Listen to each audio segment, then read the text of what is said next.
ನಮಸ್ಕಾರ ಸ್ನೇಹಿತರೆ, ನಾವಿಲ್ಲಿ ನೋಡ್ತಾ ಇರುವ ಕೃತಿಯ ಹೆಸರು ಸರ್ಫೇಸಿಂಗ್. ಇದೊಂದು ನಾವೆಲ್ ಆಗಿದ್ದು ಇದನ್ನು ಬರೆದವರು ಮಾರ್ಗರೇಟ್ ಅಟ್ವುಡ್. ನೀವೇನೂ ನಮ್ಮ ಚಾನಲ್ ಸಬ್ಸ್ಕ್ರೈಬ್ ಮಾಡಲಿಲ್ಲ ಅಂದರೆ ದಯವಿಟ್ಟು ಚಾನಲ್ ಸಬ್ಸ್ಕ್ರೈಬ್ ಮಾಡಿ. Time span of novel is 2 weeks. ಈ ನಾವೆಲ್ ಒಟ್ಟಿಗೆ 2 ವಾರದ ಅವಧಿಯ ಟೈಮ್ ಸ್ಪ್ಯಾನನ್ನು ಒಳಗೊಂಡಿದೆ. ಈ ನಾವೆಲ್ ಪಬ್ಲಿಷ್ ಆದದ್ದು 1972ರಲ್ಲಿ. ಈ ಕೃತಿಯಲ್ಲಿ ಒಬ್ಬ ಅನ್ನೇಮ್ಡ್ ನರೇಟರ್, ಒಂದು ಹುಡುಗಿಯ ಕುರಿತಾಗಿ ಈ ಕತೆ ನಡೀತದೆ. ಆಕೆ ತನ್ನ ತಂದೆಯನ್ನು ಹುಡುಕಿಕೊಂಡು ಒಂದು ಐಲ್ಯಾಂಡಿಗೆ ಹೋಗ್ತಾಳೆ. ಅಲ್ಲಿ ನಡೆದಂತಹ ಕಥೆಯೇ ಈ ಕೃತಿ. ಈ ಕೃತಿಯಲ್ಲಿ ಮುಖ್ಯವಾಗಿ 5 ಕ್ಯಾರೆಕ್ಟರ್ಗಳಿದೆ. ಉಳಿದ ಕ್ಯಾರೆಕ್ಟರ್ಗಳು ಇದೆ, ಆದರೆ ಈ 5 ಕ್ಯಾರೆಕ್ಟರ್ ಮುಖ್ಯ ಪಾತ್ರವಾಗಿ ಕಾಣ್ತದೆ. ಮೊದಲನೇ ಕ್ಯಾರೆಕ್ಟರ್ ಬಂದು ಅನ್ನೇಮ್ಡ್ ನರೇಟರ್, ಒಬ್ಳು ಹುಡುಗಿ. ಆಕೆ ತನ್ನ ತಂದೆಯನ್ನು ಹುಡುಕಿಕೊಂಡು ಒಂದು ಐಲ್ಯಾಂಡಿಗೆ ಹೋಗ್ತಾಳೆ. ಆಕೆಗೆ ತನ್ನ ತಂದೆ ಎಲ್ಲಿ ಹೋದ್ರು ಅನ್ನೋ ಐಡಿಯಾ ಇರೋದಿಲ್ಲ. ಅದಕ್ಕೋಸ್ಕರ ತನ್ನ ತಂದೆಗೋಸ್ಕರ ಆಕೆ ಇದ್ದ ಕಡೆಗಳಲ್ಲೆಲ್ಲ ಹುಡುಕ್ತಾ ಇದ್ಲು. ಎರಡನೇ ಕ್ಯಾರೆಕ್ಟರ್ ಬಂದು ಜೋ. ಆತ ಆ ಹುಡುಗಿಯ ಬಾಯ್ ಫ್ರೆಂಡ್ ಆಗಿದ್ದ. ಯಾವ ಹುಡುಗಿ ತನ್ನ ತಂದೆಯನ್ನು ಹುಡುಕ್ತಾ ಇದ್ಲೋ ಆ ಹುಡುಗಿಯ ಬಾಯ್ ಫ್ರೆಂಡ್ ಆಗಿದ್ದ. ಮೂರನೇ ಕ್ಯಾರೆಕ್ಟರ್ ಬಂದು ಡೇವಿಡ್ ಮತ್ತು ಆನಾ. ಇವರಿಬ್ಬರು ಕಪಲ್ಸ್ ಆಗಿದ್ರು ಮತ್ತು ಇವರು ಕೂಡ ಆ ಅನ್ನೇಮ್ಡ್ ನರೇಟರ್ ಗರ್ಲಿ ಯಾರಿದ್ದಾರೆ ಅವಳೊಟ್ಟಿಗೆ ಐಲ್ಯಾಂಡಿಗೆ ಅವಳ ತಂದೆಯನ್ನು ಹುಡುಕ್ಲಿಕ್ಕೆ ಹೋಗ್ತಾರೆ. ನಾಲ್ಕನೇ ಕ್ಯಾರೆಕ್ಟರ್ ಬಂದು ಪೌಲ್ ಆ ಹುಡುಗಿಯ ತಂದೆಯ ಬೆಸ್ಟ್ ಫ್ರೆಂಡ್ ಆಗಿದ್ದರು. ಅವರು ಅದೇ ಐಲ್ಯಾಂಡ್ನ ಪಕ್ಕದಲ್ಲಿರುವ ಒಂದು ಹಳ್ಳಿಯಲ್ಲಿ ಬದುಕ್ತಾ ಇದ್ದರು. ತನ್ನ ತಂದೆ ಕಾಣ್ತಾ ಇಲ್ಲ ಅಂತ ಹೇಳುವಾಗ ಆಕೆ ತನ್ನ ತಂದೆಯ ಬೆಸ್ಟ್ ಫ್ರೆಂಡ್ನ ಹೆಲ್ಪ್ ತಗೊಂಡು ಐಲ್ಯಾಂಡಿಗೆ ಹೋಗಿ ಹುಡುಕ್ಲಿಕ್ಕೆ ಆರಂಭಿಸ್ತಾಳೆ. ಐದನೇ ಕ್ಯಾರೆಕ್ಟರ್ ಬಂದು ಈವನ್ಸ್. ಇವನೊಬ್ಬ ಗೈಡ್ ಆಗಿದ್ದ. ಇವನು ಕೂಡ ಆ ಅನ್ನೇಮ್ಡ್ ನರೇಟರ್ ಗರ್ಲಿ ಯಾರಿದ್ದಾಳೆ ಅವಳ ತಂದೆಯನ್ನು ಹುಡುಕ್ಲಿಕ್ಕೋಸ್ಕರ ಐಲ್ಯಾಂಡಿಗೆ ಹೋಗುವ ದಾರಿಯನ್ನು ಹುಡುಕುವುದು ಹೇಗೆ, ಯಾವ ದಾರಿಯ ಮೂಲಕ ಸಾಗಿದರೆ ಐಲ್ಯಾಂಡ್ ಸಿಗ್ಬೋದು ಅನ್ನುವ ಸಹಾಯವನ್ನು ಅವನು ಮಾಡ್ತಾನೆ. ಆ ಹುಡುಗ ಕೂಡ ಆ ಹಳ್ಳಿಯ ಹುಡುಗನೇ ಆಗಿದ್ದ. ಕಥೆಯ ಆರಂಭಕ್ಕೆ ಮೊದಲು ಆ ಅನ್ನೇಮ್ಡ್ ನರೇಟರ್ನ ನೇಚರ್ ಏನಿತ್ತು ಅನ್ನೋದನ್ನು ನೋಡೋಣ.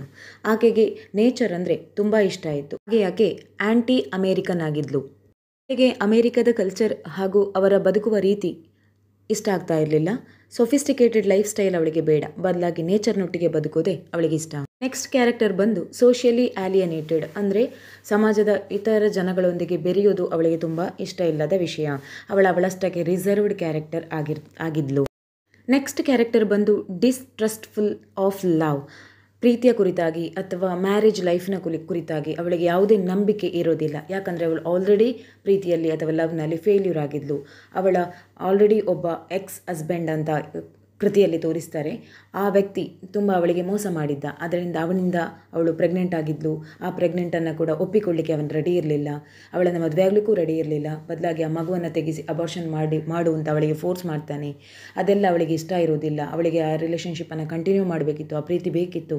ಬಟ್ ಆ ವ್ಯಕ್ತಿ ತುಂಬ ಮೋಸ ಮಾಡಿ ಮಗುವನ್ನು ಕೂಡ ತೆಗೆಸ್ತಾನೆ ಮತ್ತು ಅವಳನ್ನು ಕೂಡ ಬಿಟ್ಟು ಬಿಡ್ತಾನೆ. ಇದರಿಂದ ಆಕೆ ಪ್ರೀತಿಯ ಜೀವನದಿಂದ ತುಂಬ ವಂಚಿತಳಾಗಿದ್ದಳು. ಹಾಗೆಯೇ ಮ್ಯಾರಿಡ್ ಲೈಫಿನ ಮೇಲೆ ಕೂಡ ಅವಳಿಗೆ ನಂಬಿಕೆ ಇರಲಿಲ್ಲ. ಯಾಕಂದರೆ ಅವಳ ಕಣ್ಣೆದುರೇ ಇದ್ದಂತಹ ಕಪಲ್ ಡೇವಿಡ್ ಮತ್ತು ಆ್ಯನಾ ಯಾವತ್ತೂ ಅವರು ಮ್ಯಾರೇಜ್ ಲೈಫಲ್ಲಿ ಖುಷಿಯಾಗಿರಲಿಲ್ಲ. ಪರಸ್ಪರ ಯಾವತ್ತೂ ಜಗಳ ಆಡ್ಕೊಳ್ತಾ ಇದ್ದರು. ಅಲ್ಲದೆ ಡೇವಿಡ್ ಆ್ಯನನ ಮೇಲೆ ತುಂಬ ದಬ್ಬಾಳಿಕೆ ಮಾಡ್ತಾ ಇದ್ದ, ಡಾಮಿನೇಟ್ ಮಾಡ್ತಾ ಇದ್ದ, ಅವಳನ್ನು ಹೊಡಿತಾ ಇದ್ದ, ಫಿಸಿಕಲಿ ಹರಾಸ್ ಮಾಡ್ತಾ ಇದ್ದ, ಮೆಂಟಲಿ ಟಾರ್ಚರ್ ಮಾಡ್ತಾ ಇದ್ದ.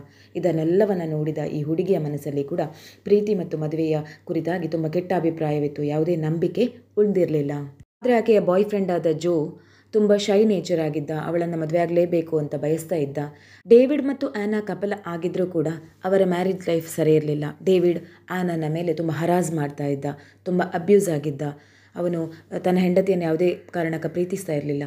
ಅದಲ್ಲದೆ ನರೇಟಿವ್ನ ರೀತಿ ಅವನು ಕೂಡ ಆ್ಯಂಟಿ ಅಮೇರಿಕನ್ ಆಗಿದ್ದ.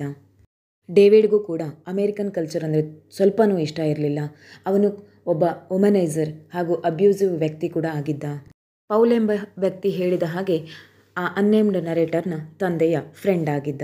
ಈಗ ಅನ್ನೇಮ್ಡ್ ನರೇಟರ್ ತನ್ನ ಬಾಯ್ ಫ್ರೆಂಡ್ ಆದ ಜೋ ಹಾಗೆ ಕಪಲ್ಸ್ ಆದ ಡೇವಿಡ್ ಮತ್ತು ಆ್ಯನಾನೊಟ್ಟಿಗೆ ತನ್ನ ತಂದೆಯನ್ನು ಹುಡುಕ್ಲಿಕ್ಕೆ ಐಲ್ಯಾಂಡಿಗೆ ಹೋಗ್ತಾಳೆ.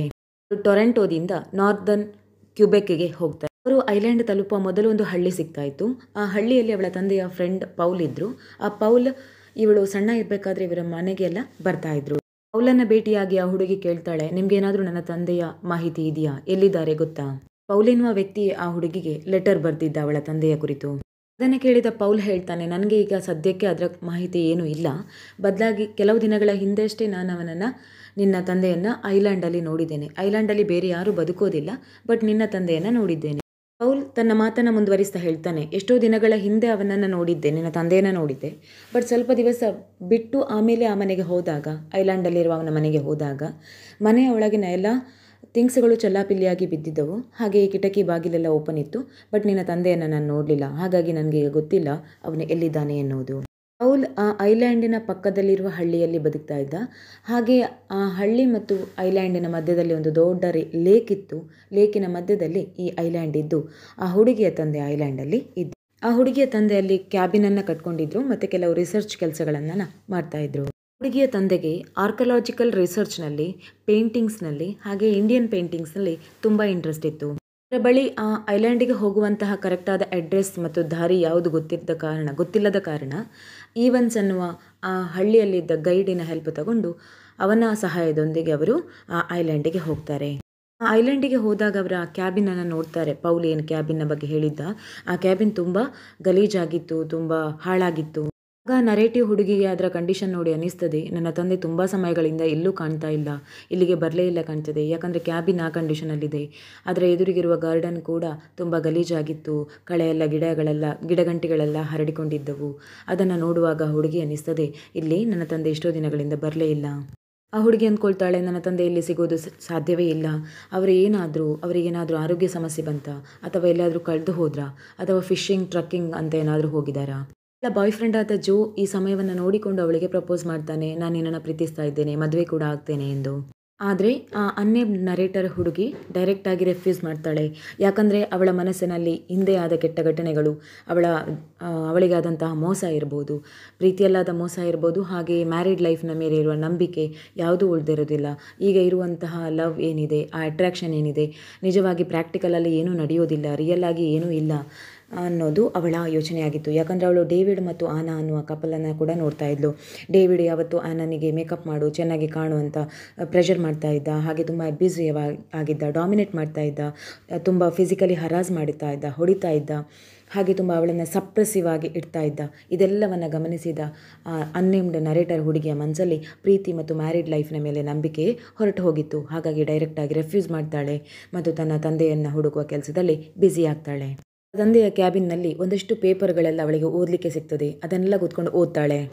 ತಂದೆಯಂತೂ ಕಾಣ್ತಾ ಇಲ್ಲ, ತಂದೆಯ ಥಿಂಗ್ಸ್ಗಳಿಂದಾದರೂ ನನಗೆ ಗೊತ್ತಾಗ್ತದಾ, ಏನಾದರೂ ಕ್ಲೂ ಆದರೂ ಸಿಗ್ತದಾ ಅನ್ನೋದು ಅವಳ ಯೋಚನೆಯಾಗಿತ್ತು. ಆ ಪೇಪರ್ಸ್ ಎಲ್ಲ ನೋಡುವಾಗ ಅವಳಿಗೆ ಏನೋ ವಿಚಿತ್ರ ಅನ್ನಿಸ್ತದೆ. ಅಲ್ಲಿ ವಿಚಿತ್ರವಾದ ಡೈಗ್ರಾಮ್ಗಳನ್ನೆಲ್ಲ ಮಾಡಲಾಗಿತ್ತು. ಅದನ್ನು ನೋಡಿ ಅವಳು ಅಂದ್ಕೊಳ್ತಾಳೆ, ಇದು ಯಾವುದೋ ಮ್ಯಾಪ್ ಇರ್ಬೋದು. ಯಾಕಂದರೆ ಅವಳ ತಂದೆ ಇಂಡಿಯನ್ ವಾಲ್ ಪೇಂಟಿಂಗ್ಸ್ನ ಮೇಲೆ ರಿಸರ್ಚ್ ಮಾಡ್ತಾಯಿದ್ರು. ಆ ಡೈಗ್ರಾಮೆಲ್ಲ ನೋಡುವಾಗ ಯಾವುದೋ ರಾಕ್ ಸ್ಟ್ರಕ್ಚರ್ನ ಹಾಗೆ ಕಾಣ್ತಾ ಇತ್ತು, ಯಾವುದೋ ಗೊತ್ತಿಲ್ಲದ ಸ್ಥಳದಲ್ಲಿರುವ ಬೇರೆ ಬೇರೆ ಸ್ಟ್ರಕ್ಚರ್ಗಳ ಹಾಗೆ ಅವಳಿಗೆ ಅನ್ನಿಸ್ತಾ ಇತ್ತು. ಡೈಗ್ರಾಮಲ್ಲಿರುವ ಪ್ಲೇಸಿಗೆ ಹೋದರೆ ನನಗೆ ಅಲ್ಲಿ ನನ್ನ ತಂದೆ ಸಿಗಬಹುದು, ಅಥವಾ ಅಲ್ಲೇನಾದರೂ ರಿಸರ್ಚ್ ಮಾಡ್ತಾ ಇದ್ದರೆ ಅವರನ್ನು ಮೀಟ್ ಆಗ್ಬೋದು ಅನ್ನೋದು ಆಕೆಯ ಯೋಚನೆ ಆಗಿತ್ತು. ಹಾಗೆ ಆಕೆ ಅಲ್ಲಿಂದ ಹೊರಡ್ತಾಳೆ. ಜೊತೆಗಿದ್ದಂಥ ಜೋ ಆಗಿರ್ಬೋದು, ಈವನ್ಸ್ ಆಗಿರ್ಬೋದು, ಆಗಲೇ ಅವಳನ್ನು ಬಿಟ್ಟು ಅಲ್ಲಿ ಆ ಹಳ್ಳಿಯಲ್ಲಿದ್ದಂಥ ಒಂದು ಹೋಟೆಲಲ್ಲಿ ಸ್ಟೇ ಆಗಿದ್ದರು. ಅವಳ ಜೊತೆ ಆನಾ, ಡೇವಿಡ್ ಮತ್ತು ಅನ್ನೇಮ್ಡ್ ನರೇಟರ್ ಇಷ್ಟೇ ಇದ್ದರು. ಆದರೆ ಅವಳು ಯೋಚನೆ ಮಾಡ್ತಾಳೆ ಏನಂದರೆ, ನನ್ನ ತಂದೆ ಸ್ಟ್ರಕ್ಚರ್ ಏನು ಡೈಗ್ರಾಮ್ ಮಾಡಿದ್ದಾರೆ, ಫಿಗರ್ ಔಟ್ ಮಾಡಿದ್ದಾರೆ, ಆ ಪ್ಲೇಸಿಗೆ ಹೋದರೆ ಆ ಸ್ಟ್ರಕ್ಚರನ್ನು ರಿಸರ್ಚ್ ಮಾಡ್ತಾ ಆ ಪ್ಲೇಸಲ್ಲಿ ನನ್ನ ತಂದೆ ಸಿಗಬಹುದು, ಉಳಿದ ಮಾಹಿತಿಯನ್ನು ಕಲೆಕ್ಟ್ ಏನಾದರೂ ಮಾಡ್ಬೋದು ಅಂತ ಯೋಚನೆ ಮಾಡಿ ಅದರ ಕಡೆಗೆ ಹೊರಡ್ತಾಳೆ. ಅವಳ ಕೈಯಲ್ಲಿದ್ದ ಮ್ಯಾಪ್ ರೀತಿಯ ವರ್ಕ್ನ ತುಂಬ ಹಳೆಯದಾಗಿತ್ತು. ಅಲ್ಲಿ ತುಂಬ ರಾಕ್ ಸ್ಟ್ರಕ್ಚರ್ ಎಲ್ಲ ಇತ್ತು. ಕೆಳಗಡೆ ಯಾವುದೋ ಕೇವ್ನ ರೀತಿ ಕಾಣ್ತಾ ಇತ್ತು. ಇವರು ಆ ಸ್ಟ್ರಕ್ಚರ್ನ ಹತ್ತಿರ ಹೋದಾಗ ಅದರ ಕೆಳಗಡೆ ಇನ್ನೇನು ಸುರಂಗ ಮಾರ್ಗದ ಒಳಗೆ ಹೋಗಬೇಕು ಅನ್ನುವಾಗ ಅಲ್ಲಿ ತುಂಬ ನೀರೆಲ್ಲ ತುಂಬಿಕೊಂಡಿರ್ತದೆ. ಆದರೆ ಇವರು ನೀರಿನ ಒಳಗೆ ಸ್ವಿಮ್ ಮಾಡಿಕೊಂಡು ಹೋಗಬೇಕಾದ್ರೆ ಅವರಿಗೆ ಸುಂದರವಾದ ಪೇಂಟಿಂಗ್ಸ್ ಸಿಗ್ತದೆ. ಆ ಪೇಂಟಿಂಗ್ಸನ್ನೆಲ್ಲ ನೋಡಿ ಇವರಿಗೆ ಆಶ್ಚರ್ಯ ಆಗ್ತದೆ, ಎಷ್ಟು ಬ್ಯೂಟಿಫುಲ್ ಆಗಿ ಪೇಂಟಿಂಗನ್ನು ಮಾಡಿದ್ದಾರೆ. ನೀರಲ್ಲಿ ಮುಂದೆ ಸಾಗಬೇಕಾದ್ರೆ ಯಾವುದೋ ಮಗುವಿನ ಸತ್ತ ಶವದ ಹಾಗೆ ಕಾಣ್ತದೆ, ಕೆಲವು ಸ್ಕೆಲಿಟನ್ಗಳು ತೇಲಿದಂತೆಲ್ಲ ಕಾಣ್ತದೆ. ಅದನ್ನೆಲ್ಲ ನೋಡಿ ಇವರಿಗೆಲ್ಲ ತುಂಬ ಭಯ ಆಗ್ತದೆ. ಅದನ್ನೆಲ್ಲ ನೋಡಿದ ಅನ್ನೇಮ್ಡ್ ನರೇಟರ್ ಯಾರಿದ್ದಾರೆ ಅವಳಿಗೆ ತುಂಬ ಭಯ ಆಗ್ತದೆ. ಅವಳು ಮತ್ತೆ ಮುಂದೆ ಹೋಗುವ ಧೈರ್ಯವನ್ನು ಮಾಡದೆ ಹಾಗೆ ಹಿಂದೆ ಬಂದು ಬಿಡ್ತಾಳೆ. ಹಿಂದೆ ಬರುವಾಗ ಪುನಃ ಯೋಚನೆ ಮಾಡ್ತಾಳೆ, ನಾನು ನನ್ನ ಮಗುವನ್ನು ಅಬಾರ್ಷನ್ ಮಾಡಬಾರ್ದಾಗಿತ್ತು. ಅದೆಲ್ಲಿಯಾದರೂ ಆ ಮಗು ನನ್ನ ಜೊತೆ ಇರ್ತಿದ್ರೆ ನಾನು ಇಷ್ಟೊಂದು ಏಕಾಂಗಿ ಒಂಟಿ ಆಗ್ತಾ ಇರಲಿಲ್ಲ. ನಾನೇ ನನ್ನ ಮಗುವನ್ನು ಕೊಲ್ಲುವಂತಾಯಿತು, ನಾನೇ ನನ್ನ ಕೈಯಾರೆ ನನ್ನ ಮಗುವನ್ನು ಹೊಡೆದೆ. ಈ ರೀತಿಯಾಗಿ ಕೆಟ್ಟ ಯೋಚನೆಗಳು ಆಕೆಯ ತಲೆಯಲ್ಲಿ ಬರ್ತಾ ಇತ್ತು. ಆಕೆ ತನ್ನ ಕಳೆದುಕೊಂಡ ಮಗುವನ್ನು ತುಂಬ ಮಿಸ್ ಮಾಡ್ಕೊಳ್ತಾ ಇದ್ಲು. ಅದೇ ಬೇಸರದಲ್ಲಿ ತನ್ನ ಬಾಯ್ ಫ್ರೆಂಡ್ ಆದ ಜೋ ಜೊತೆ ಮಲಗ್ತಾಳೆ. ಹಾಗೆ ಅವಳು ಪ್ರೆಗ್ನೆಂಟ್ ಕೂಡ ಆಗ್ತಾಳೆ. ಅವಳಿಗೆ ಆ ಹಿಂದಿನ ಮಗು ಇದ್ದಿದ್ರೆ ನಾನೆಷ್ಟು ಧೈರ್ಯಶಾಲಿಯಾಗಿರ್ತಿದ್ದೆ, ನನಗೆ ನನ್ನವರಂತ ಒಬ್ಬರು ಇರ್ತಿದ್ರು ಅನ್ನುವ ಆ ಫೀಲ್ ಇತ್ತು. ಅದಕ್ಕೋಸ್ಕರ ಅವಳು ಮಗುವನ್ನು ಪಡಿಬೇಕು ಅಂತ ಬಯಸ್ತಾ ಇದ್ಲು. ಇಲ್ಲಿ ಜೋ ಕೆಲವೊಂದು ಸಲ ಹೋಟೆಲಿಗೆ ಹೋಗ್ತಾ ಇದ್ದ ಅಲ್ಲೇ ಪಕ್ಕದಲ್ಲಿದ್ದ ಹಳ್ಳಿಯಲ್ಲಿ. ಆದರೆ ಈ ಅನ್ನೇಮ್ಡ್ ನರೇಟರ್ ಹುಡುಗಿ ಯಾರಿದ್ಲು ಅವಳ ಜಾಸ್ತಿಯಾಗಿ ಆ ಐಲ್ಯಾಂಡಲ್ಲೇ ಇರ್ತಾ ಇದ್ಲು. ಬೇಸರ ಎನಿಸಿದಾಗ ಹೋಟೆಲಿಗೆ ಬರ್ತಾ ಇದ್ಲು. ಹಾಗೆ ತಂದೆ ನೆನಪಾದಾಗ ಐಲ್ಯಾಂಡಿಗೆ ಹೋಗಿ ಬರ್ತಾ ಇದ್ಲು.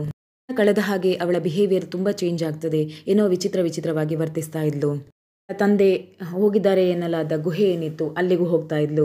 ಅಲ್ಲಿಯ ಥಿಂಗ್ಸ್ಗಳನ್ನೆಲ್ಲ ತೆಗೆದು ಬಿಸಾಡ್ತಾ ಇದ್ಲು. ಹಾಗೆ ತಂದೆಯ ಕ್ಯಾಬಿನ್ನಲ್ಲಿದ್ದ ವಸ್ತುಗಳನ್ನೆಲ್ಲ ತೆಗೆದು ಬಿಸಾಡ್ತಾ ಇದ್ಲು. ಡೇವಿಡ್ ಆನಾ ಜೊತೆಗೂ ಕೆಟ್ಟದಾಗಿ ಏನೇನೋ ವಿಚಿತ್ರವಾಗಿ ವರ್ತಿಸ್ತಾ ಇದ್ಲು. ಐಲ್ಯಾಂಡಲ್ಲಿ ಏನೋ ಒಬ್ಬಳೇ ಓಡಾಡ್ತಾ ಮಾತಾಡ್ತಾ ಎಲ್ಲ ಏನೋ ವಿಚಿತ್ರ ವರ್ತನೆಗಳನ್ನೆಲ್ಲ ಮಾಡ್ತಾ ಇದ್ಲು. ಐಲ್ಯಾಂಡಿನಲ್ಲಿದ್ದ ಫ್ರೂಟ್ಸನ್ನು ತಿನ್ನದೆ ಹಾಗೆ ತಿಂತಾ ಇದ್ಲು. ಅಲ್ಲಿ ಕಿರ್ಚಾಡ್ತಾ ಇದ್ಲು, ಆಟ ಆಡ್ತಾ ಇದ್ಲು. ಹಾಗೆ ಮಾನಸಿಕ ಸ್ಥಿಮಿತ ಕಳೆದುಕೊಂಡವಳ ಹಾಗೆ ವರ್ತಿಸ್ತಾ ಇದ್ಲು. ಒಂದಷ್ಟು ದಿನಗಳು ಕಳೆದ ಮೇಲೆ ಆಕೆ ತನ್ನಿಂತಾನೆ ತನ್ನ ಮಾನಸಿಕ ಪರಿಸ್ಥಿತಿಯನ್ನು ಕಂಟ್ರೋಲಿಗೆ ತರಲಿಕ್ಕೆ ಶಕ್ತಳಾಗ್ತಾಳೆ. ಹಾಗೆ ಮೊದಲಿನ ಹಾಗೆ ಯೋಚನಾ ಶಕ್ತಿಯನ್ನೆಲ್ಲ ಬೆಳೆಸಿಕೊಂಡು ಸರಿಯಾಗ್ತಾಳೆ ಮತ್ತು ಸರಿಯಾಗಿ ಸುವ್ಯವಸ್ಥಿತವಾದ ಬಟ್ಟೆಗಳನ್ನೆಲ್ಲ ಧರಿಸಿಕೊಂಡು ಮಾನಸಿಕ ಸ್ಥಿಮಿತವನ್ನು ಕಾಯ್ದುಕೊಳ್ತಾಳೆ. ಕೆಲವೇ ದಿನಗಳಲ್ಲಿ ಆ ಐಲ್ಯಾಂಡಿಗೆ ಪೊಲೀಸರು ಬರ್ತಾರೆ. ಬಂದವರು ನಿನ್ನ ತಂದೆಯನ್ನು ಹುಡುಕಿದ್ದೇವೆ, ಸಿಕ್ಕಿದ್ದಾರೆ, ಯಾರೋ ಫಿಷರ್ ಮ್ಯಾನ್ನ ಒಟ್ಟಿಗೆ ಇದ್ದರು ಅಂತ ಹೇಳ್ತಾರೆ. ಆದರೆ ಅವರು ಜೀವಂತ ಸಿಕ್ಕಿರೋದಿಲ್ಲ. ಬದಲಾಗಿ ಅವಳ ತಂದೆ ಯಾವುದೋ ಆಕ್ಸಿಡೆಂಟಲ್ಲಿ ಡೆತ್ ಆಗಿದ್ರು. ಅವರ ಶವ ಮಾತ್ರ ಸಿಕ್ಕಿತ್ತು. ಈ ನಾಟಕದ ಕೊನೆಯ ದೃಶ್ಯದಲ್ಲಿ ಒಂದು ಬೋಟ್ ಬರ್ತದೆ. ಆ ಬೋಟಲ್ಲಿ ಎಲ್ಲ ಇದ್ರು, ಜೋ ಇದ್ರು, ಪೌಲ್ ಇದ್ರು, ಎಲ್ಲ ಇದ್ರು. ಆದರೆ ಈ ಹುಡುಗಿ ಅನ್ನೇಮ್ಡ್ ನರೇಟರ್ ಯಾರಿದ್ಲು ಅವಳು ಜೋವನ್ನು ಮದುವೆ ಆಗಬೇಕು ಅಂತ ಡಿಸೈಡ್ ಮಾಡಿದ್ಲು. ಯಾಕಂದರೆ ಜೋ ಅವಳ ಮೇಲೆ ತೋರಿಸ್ತಾ ಇದ್ದ ಪ್ರೀತಿ ಆಕೆ ನಿಜವಾಗಿದೆ ಅಂತ ಅಂದ್ಕೊಳ್ತಾಳೆ. ಯಾಕಂದರೆ ಜೋನ ಕಣ್ಣಲ್ಲಿ ಆ ನಿಜವಾದ ಪ್ರೀತಿಯನ್ನು ಆಕೆ ಕಾಣ್ತಾಳೆ. ಹಾಗೆ ಅವನನ್ನೇ ಮದುವೆಯಾಗಿ ಅವನ ಹಳ್ಳಿಯಲ್ಲಿ ಇರೋದು ಅಂತ ಡಿಸೈಡ್ ಮಾಡ್ತಾಳೆ. ಇಲ್ಲಿಗೆ ಈ ನಾಟಕ ಕೊನೆಗೊಳ್ತದೆ. ಸರ್ಫೇಸಿಂಗ್ ಅನ್ನುವ ಈ ನಾಟಕದ ಕನ್ನಡ ವಿವರಣೆ ನಿಮಗೆ ಇಷ್ಟ ಆಗಿದೆ ಅಂದ್ಕೊಳ್ತೇನೆ. ಇಷ್ಟ ಆದರೆ ಲೈಕ್ ಮಾಡಿ, ಹಾಗೆ ಚಾನಲ್ ಸಬ್ಸ್ಕ್ರೈಬ್ ಮಾಡಿ. ಕಮೆಂಟ್ ಬಾಕ್ಸಲ್ಲಿ ವಿವರಣೆ ಹೇಗಿತ್ತು ಅಂತ ಕಮೆಂಟ್ ಮಾಡಿ ತಿಳಿಸಿ. ಇನ್ನೊಂದು ವಿಡಿಯೋದೊಂದಿಗೆ ಸಿಗೋಣ. ಧನ್ಯವಾದಗಳು.